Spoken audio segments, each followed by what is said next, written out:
तो दोस्तों welcome back to study with Tiwari channel. तो आज की इस क्लास में हम राजस्थान की मिट्टियों के बारे में पढ़ेंगे। तो आज आप क्लास में लास्ट तक बने रहें। ओके गाइस, तो राजस्थान की मिट्टियों के बारे में देखते हैं। अगला है इसमें कि मिट्टियों के अध्ययन को क्या बोलते हैं। तो आपको ध्यान रखना है कि मिट्टियों के अध्ययन को बोलते हैं पेडालॉजी। ये भी पूछा गया क्वेश्चन है। तो मिट्टियों के अध्ययन को क्या बोला जाता है? पेडालॉजी। नेक्स्ट, सर्वप्रथम वैज्ञानिक विभाजन किसने किया था? ये भी पूछा गया क्वेश्चन है। तो सर्वप्रथम वैज्ञानिक विभाजन किसने किया था? डॉक्टर बेनेट ने किया था। नेक्स्ट, मिट्टी निर्माण की प्रक्रिया को क्या बोला जाता है? पेडोजीनेसिस। मिट्टी निर्माण की प्रक्रिया को बोला जाता है पेडोजीनेसिस। नेक्स्ट, राज्य की मिट्टी को कृषि विभाग के द्वारा कितने भागों में बांटा गया है? कृषि विभाग के द्वारा 14 भागों में बांटा गया है। नेक्स्ट, तो 14 भागों में आपको कौन कौन सी जो महत्वपूर्ण मिट्टियां हैं उनको याद रखना है। सिर्फ 14 में से आपको 3 मिट्टियां हैं जो आपको याद रखनी है, जो महत्वपूर्ण हैं। तो उसमें ध्यान रखना है। राज्य मिट्टी कृषि विभाग के अनुसार 14 प्रकार बताए गए हैं। साइरोजक्स श्रीगंगानगर, रेबिनिया श्रीगंगानगर और जिप्सीफेरस बीकानेर। तो इसको तो आप आसानी से याद रखते हो। जे बी और रेबिना और साइरोजक्स, ये दोनों पाई जाती हैं श्रीगंगानगर में। सतलज और गग्गर नदी के मैदान में पाई जाती हैं। नेक्स्ट है, राज्य की मिट्टी गुणवत्ता व उत्पादन के आधार पर कितने भागों में बांटा गया है? 10 भागों में बांटा गया है। ओके, राज्य की कृषि विभाग के द्वारा 14 भाग, राज्य की मिट्टी व गुणवत्ता व उत्पादन के आधार पर 10 भागों में। नेक्स्ट, अमेरिकन कृषि वैज्ञानिकों ने राजस्थान की मिट्टी को कितने भागों में बांटा है? वो भी आपको बताना है। 5 भागों में बांटा गया है। कितने भागों में? 5 भागों में बांटा गया है। कितने भागों में? 5 भागों में। अमेरिका, ये पूछा गया है पुलिस में 2018 में जो पेपर हुआ था पुलिस में, उसमें सीधा सीधा आया था मिट्टी का नया वैज्ञानिक वर्गीकरण कितने भागों में बांटा गया है? तो 5 भागों में। नेक्स्ट, रचना विधि के आधार पर मिट्टियों के कितने प्रकार होते हैं? 2, स्थानीय और विस्थापित। नेक्स्ट, सर्वाधिक क्षेत्र में राजस्थान में कौन सी मिट्टी पाई जाती है? रेतीली बलुई मिट्टी। ठीक है, ये महत्वपूर्ण फैक्ट हैं जो सीधे सीधे आते हैं। सर्वाधिक उपजाऊ मिट्टी कौन सी होती है? जलोढ़, दोमट या कछारी या कांपीय मिट्टी। इसी के नाम है, ये उपनाम है। इसी को जलोढ़, दोमट, कछारी और कांपीय मिट्टी बोलते हैं। अब अगला है, अब देखिए इसमें एक एक को है ना, यहाँ से क्वेश्चन डेफिनेटली बनता ही बनता है। मृदा का सामान्य वर्गीकरण। तो मृदा का सामान्य वर्गीकरण बांटा गया 8 प्रकार से। राजस्थान का कृषि विभाग के अनुसार 14, वैज्ञानिक वर्गीकरण 5 और मृदा का सामान्य वर्गीकरण कितना है? 8 है। ओके गाइज, तो कौन कौन सी हैं? जलोढ़ मृदा, लवणीय मृदा, रेतीली मृदा, सीरोजर्म और मध्यम काली, लाल काली, लाल लोमी और लाल पीली। तो इनको एक एक का पढ़ते हैं। अब देखिए, जलोढ़ मृदा या कछारी मृदा कहाँ पाई जाती है? जलोढ़ मृदा या कछारी मृदा। जलधन ओढ़, जल का मतलब है जल से ओढ़ माने ढकना ना, वह क्षेत्र जहाँ जल होता हो। कहने का मतलब नदियों द्वारा निर्मित मैदान, उसी को हम कछारी मृदा भी बोलते हैं। हम नदी कहाँ कहाँ पर पाई जाती हैं, वहीं जलोढ़ मृदा पाई जाती है। तो कहने का मतलब है राजस्थान के पूर्वी भाग में पाई जाती है। तो जयपुर, टोंक, सवाई माधोपुर, धौलपुर और भरतपुर में जलोढ़ या कछारी मृदा पाई जाती है। नेक्स्ट है भूरी कछारी मृदा। ध्यान रखना, वो तो थी कछारी मृदा, सिर्फ कछारी मृदा आए या जलोढ़ मृदा आए तब तो वो है ही है पूर्वी भाग, और ऐसे दे दिया भूरी कछारी मृदा। तो ध्यान रखना है, फोकस करना है शब्दों पर। श्रीगंगानगर में पाई जाती है और अलवर और भरतपुर में भी पाई जाती है। तो इसको बोलते हैं भूरी कछारी मृदा। नेक्स्ट, लाल पीली मृदा। लाल और पीली मृदा, इसमें क्या शब्द है? लाल और पीली। देखिए यहाँ पर पाई जाती है, यहाँ पर पाई जाती है लाल मृदा, यहाँ पाई जाती है काली। ठीक है, तो इनके ऊपर जो क्षेत्र होगा वो पीली हो जाएगी थोड़ी बहुत। तो ये है लाल पीली मृदा। तो सवाई माधोपुर, भीलवाड़ा, सिरोही और अजमेर। कहने का मतलब है सिंपल सा, आप माइंड में रखो, बनास नदी का जो प्रवाहित क्षेत्र है वो होती है लाल पीली मृदा। कौन सी मृदा होती है? लाल पीली मृदा, जहाँ पर बनास नदी बहती है। लोहे अयस्क पाया जाता है यदि नमी धारण की क्षमता कम पाई जाती है। नेक्स्ट है लाल लोमी मृदा, लाल और लोमी मृदा। अब ये इस भाग में कौन सी मृदा हो गई, लाल पीली मृदा, और नीचे का जो दक्षिणी भाग है इसमें कौन सी होगी, लाल लोमी मृदा।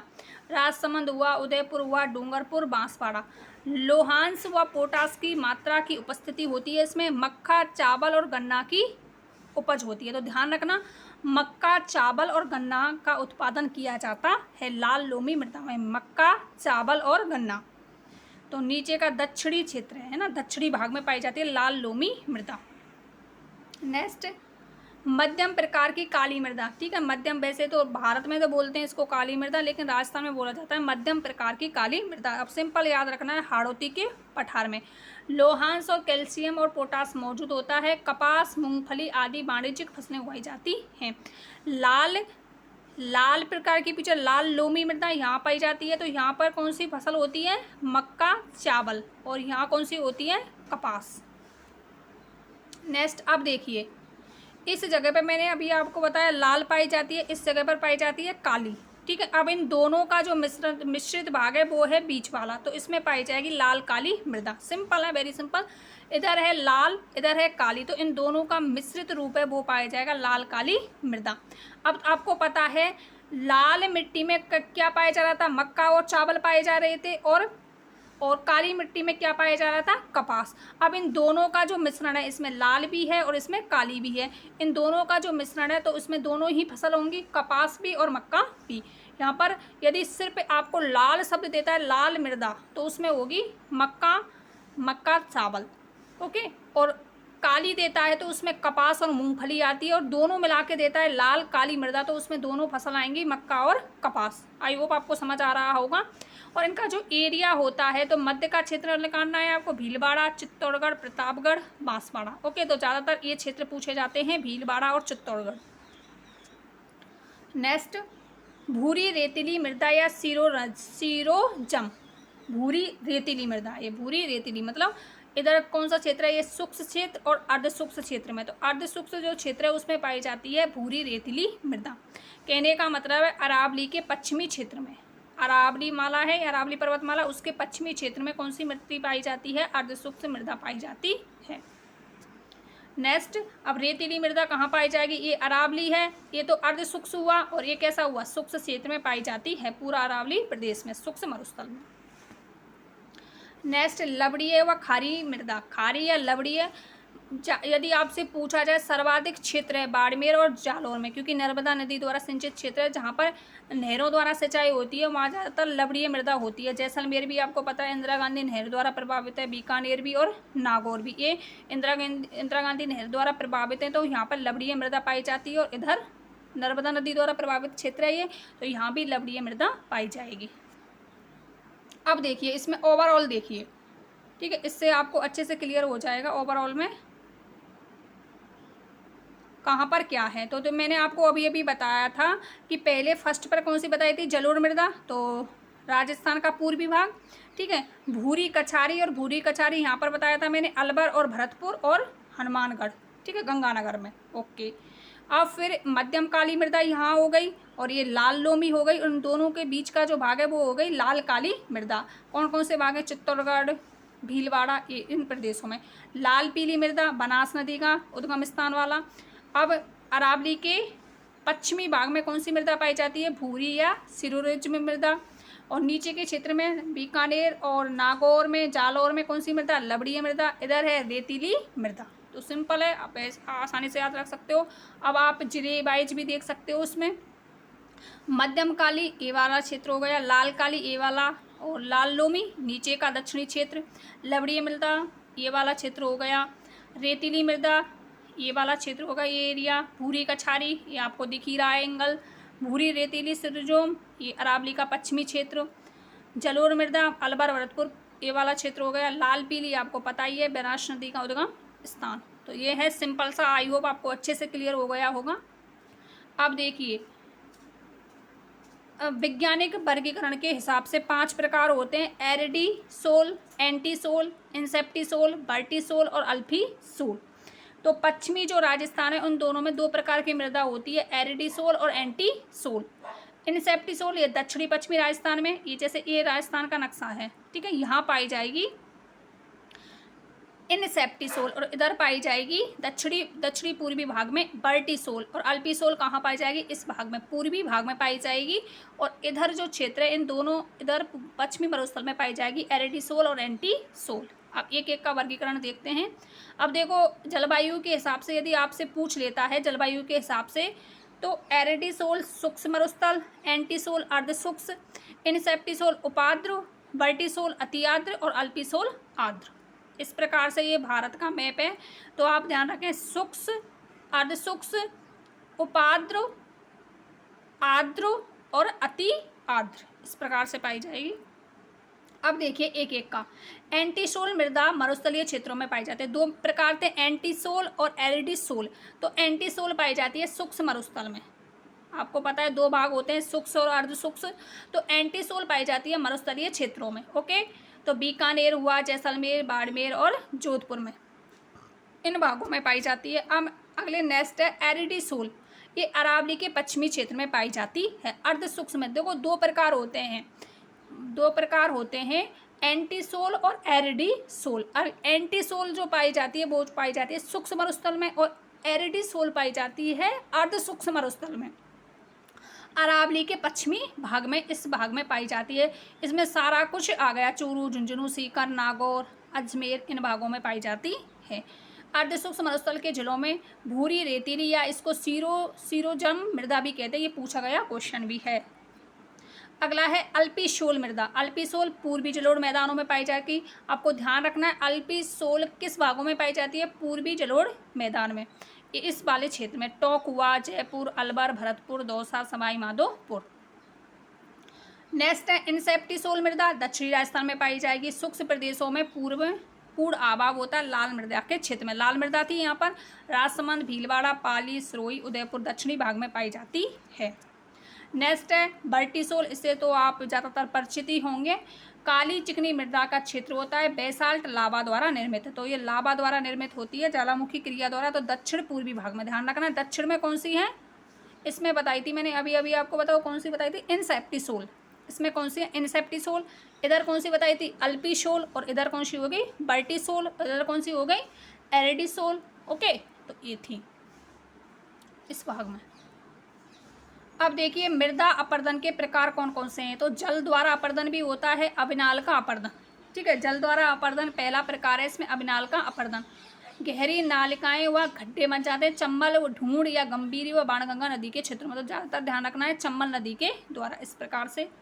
नेक्स्ट है इसमें जल अपर्दन। जल अपर्दन का मतलब है चादर या आवरण अपर्दन, सिरोही, उदयपुर, डूंगरपुर में। इस प्रकार से पूरा का पूरा एक क्षेत्र है, तो एक क्षेत्र बिल्कुल ही चादरी अपर्दन से ढक जाता है, और बाकी के क्षेत्र में हम खेती कर सकते हैं। तो पूछा गया क्वेश्चन है कि चादरी अपर्दन सर्वाधिक कहाँ पाया जाता है, तो सिरोही में पाया जाता है, और फिर उदयपुर में। नेक्स्ट है फिर वायु द्वारा अपर्दन। तीव्र वायु के घर्षण से मृदा का एक स्थान से दूसरे स्थान पर स्थानांतरित होना। सूक्ष्म मरुस्थलीय क्षेत्रों में अति पशुचारण के कारण मरुप्रसार को प्रोत्साहन करना। तो वायु के द्वारा एक स्थान से दूसरे स्थान, देखो इस प्रकार से वायु चलती है, तो रेत के टीले उठकर चले जाते हैं। नेक्स्ट है अब भूमि निम्नीकरण।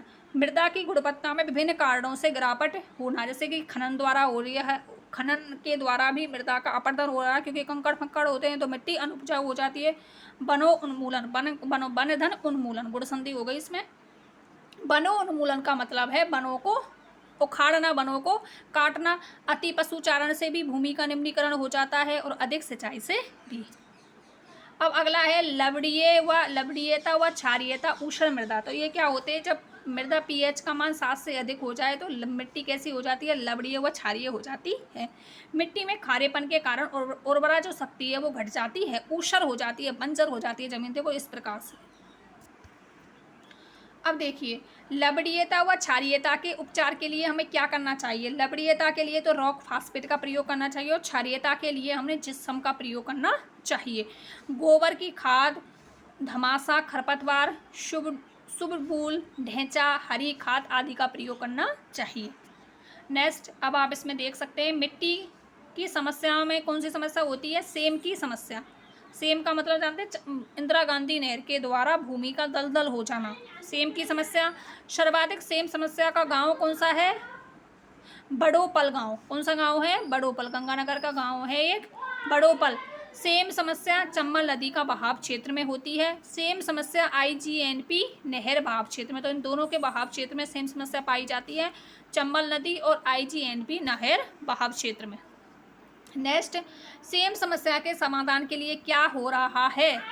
हॉलैंड के सहयोग से इंडो डच योजना चलाई जा रही है IGNP नहर बहाव क्षेत्र में। IGNP इंदिरा गांधी नहर परियोजना के क्षेत्र में हॉलैंड के सहयोग से कौन सी परियोजना? इंडो डच योजना चलाई जा रही है। नेक्स्ट, मिट्टी का pH मान यदि 7 है तो उदासीन है, 7 से अधिक है तो क्षारीय मिट्टी और 7 से कम है तो अम्लीय मिट्टी। तो गाइज ये थे मिट्टी के प्रकार, मिट्टी की समस्याएं, मिट्टी के उपाय किस प्रकार से कर सकते हैं। आई होप आपको अच्छे से ये टॉपिक क्लियर हो गया होगा।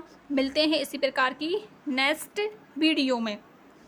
और इससे संबंधित जितने भी क्वेश्चन विगत परीक्षाओं में पूछे गए हैं उसका एक क्लास लेके कल आ रही हूँ मैं फिर से। तो आप बने रहें क्लास से, और न्यू हैं तो चैनल को सब्सक्राइब करना ना भूलें।